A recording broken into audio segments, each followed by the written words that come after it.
This election has really been about the economy, and in some ways, it's back to basics, right? Focus on affordability, the costs of prices, the prices that you see at the grocery store, gas prices, housing prices. And so, what the through line in all of these elections that you just mentioned has been that the Democratic candidates have really focused on President Trump's handling of the economy and the fact that he has not been able to bring down inflation, which was such a core promise he made to voters. This evening we're joined by Sabrina Siddiqui, who is the national politics reporter for the Wall Street Journal. Good evening, Sabrina. Good evening. I'm keen to find out how these elections are playing out across America today in the reporting, really. We interpret here that they are perhaps a test of Donald Trump's administration thus far. We've got the mayoral elections in New York, of course, and also governor elections in Virginia and in New Jersey as well, haven't we? How do Americans feel about what's happening today? Are they relishing the opportunity to have their say? I think so. This election has really been about the economy. And in some ways, it's back to basics, right? Focus on affordability, the costs of prices, the prices that you see at the grocery store, gas prices, housing prices. And so, what the through line in all of these elections that you just mentioned has been that the Democratic candidates have really focused on President Trump's handling of the economy and the fact that he has not been able to bring down inflation, which was such a core promise he made to voters. And I do think that voter dissatisfaction with his performance in office so far is going to likely have a big impact on the results as they come in tonight. Interesting. OK. Let's talk about the New York mayoral elections then. Trump has, he's threatened to restrict funding to New York if Mamdani is elected. Here's Mamdani's reaction. There are many things that he will say and that he will do that will not actually bear out in the results within our own city. I will treat his threats as they deserve to be treated, which are the words of a president and not necessarily the law of the land. And too often we treat anything that he says by virtue of who's saying it as if it is already that law. And it is time that we have a mayor who stands up for New Yorkers each and every day, not one who's willing to sacrifice those New Yorkers so that they can stand up for themselves. Trump has reluctantly endorsed Cuomo, former Democrat, now sitting as an independent after Mamdani was chosen over him at selection point. Does that mean that Donald Trump genuinely senses the fear when it comes to Mamdani? Well, I think that President Trump and Republicans and Democrats, frankly, are reckoning with the pretty incredible rise of Zohran Mamdani as someone who was a little known councilman and is now a rising star within the Democratic Party, poised to win this mayoral election, barring any surprise by a landslide. That's certainly the predictions.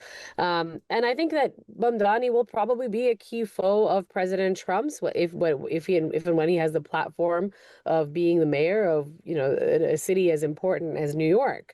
But really, I think what his story tells us is that there is a lot of frustration within the Democratic Party with establishment Democrats. And then someone like Mamdani came along and has been laser focused on affordability, but also not shying away from, holding very progressive views, a self-described socialist, not backing away from his criticism of the Israeli government and its assault on Gaza. And, he's really inspired, especially younger generations of voters, and rebuilt a coalition that Democrats have really struggled to put together in the last election. So I think his candidacy is going to be not just a reckoning for Republicans in terms of the kind of Democrat that they'll be up against, but for Democrats themselves. I just wonder whether the Democratic Party as a whole are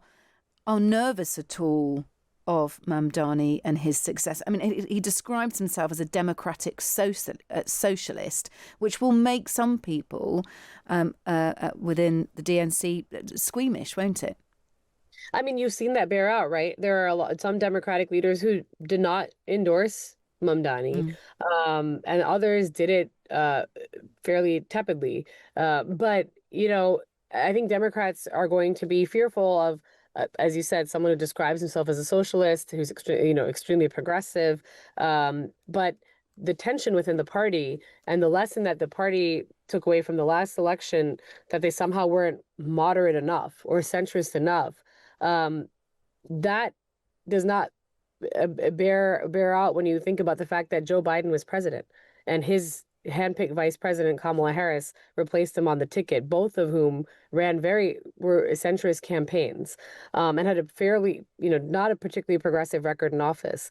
And so clearly, I think the energy and the enthusiasm is on the left. It's, yes, of course, what's working in New York City is not going to necessarily work in all parts of the country. But I think Mamdani, after, since frankly President Obama, is probably one of the first candidates who's come along, who's inspired people and created this sense of hope. This kind of generational change that Obama ran on. There's been a lot of parallels drawn even by Obama's own former aides between him and Mamdani and what he's managed to elicit in terms of voter reaction. So yeah, New York City is not by any means a microcosm of the country, but I think a lot of Democrats probably would do better studying what he's gotten right than focusing so much more on what scares them. Yeah. When are we expected to hear the result of the New York mayoral race and the other governorships up for grabs? Well, a lot of these results, will come in tonight. Some of the polls close at 7 p.m., 9 p.m., depending on which election we're talking about. I think So something like New York will be called for, yeah, I think so, middle of the night, of course, for you guys. But I think the New York mayoral election will probably be called fairly early, frankly, just because of the way that the odds are stacked.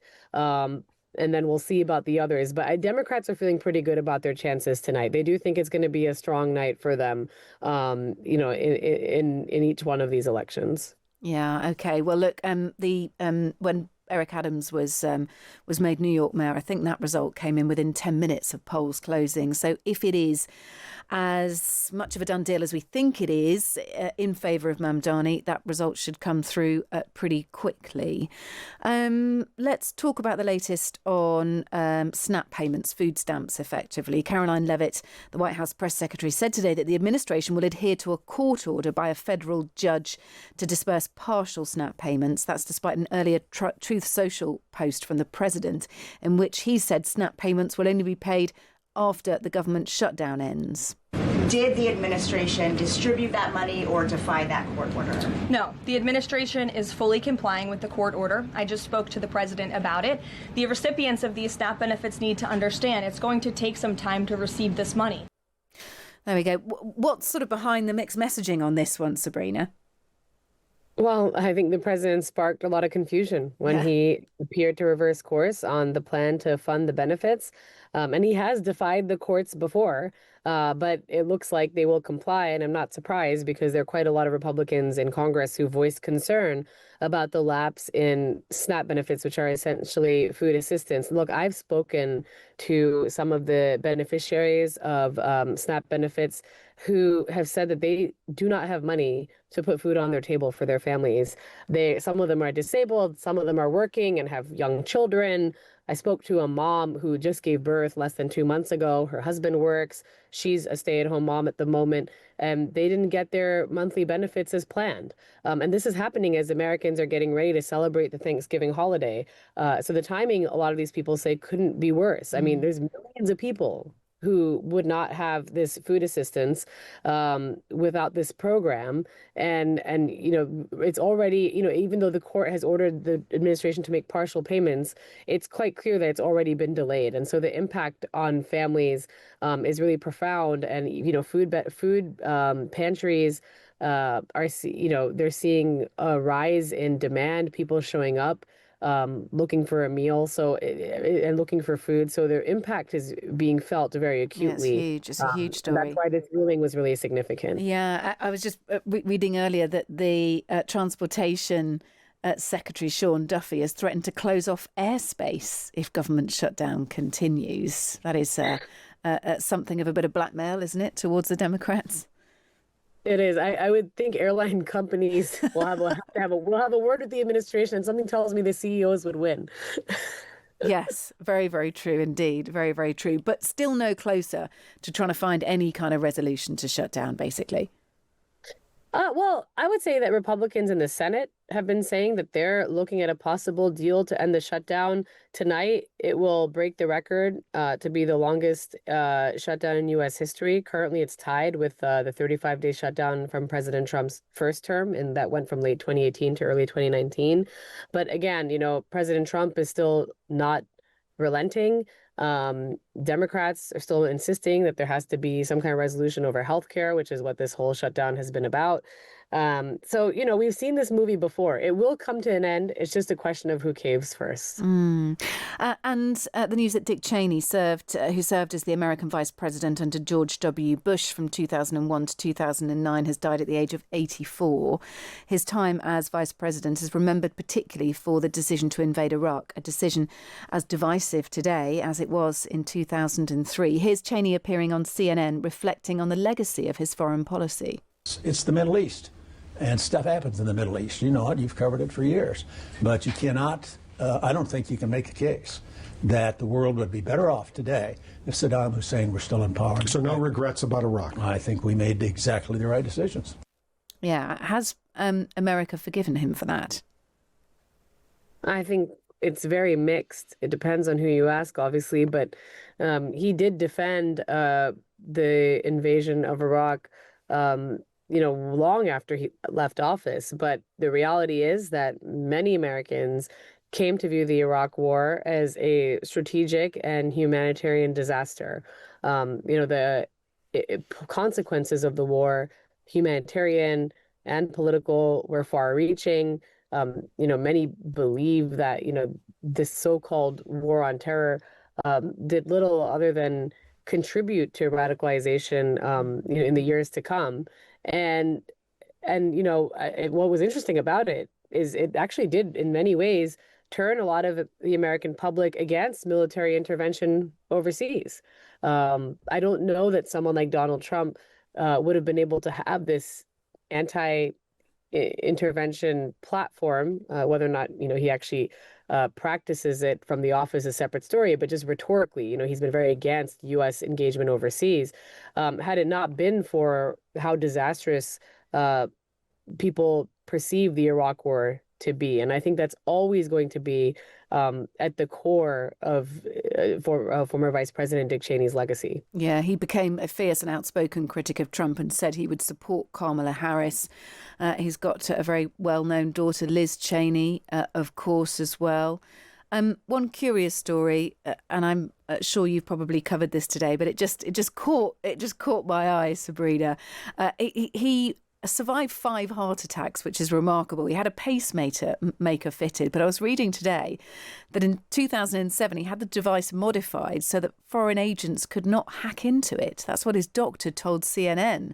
That is a curious story. Yeah, it's something that I had also read about, and it was also apparently done so that it couldn't be hacked by terrorists who might try to kill him. Was also part of that story. I mean, it's one of many more interesting little tidbits. Another was that he actually relished comparisons that were made between him and Darth Vader. From Star Wars. He had a Darth Vader trailer hitch cover put on his truck. So the very colorful personality. And of course, a lot of, I think, debates over his legacy upon his passing. Yeah, look, thank you so much for being with us. Always great to speak to you. That is Sabrina Siddiqui, who is national politics reporter for the Wall Street Journal. Thank you.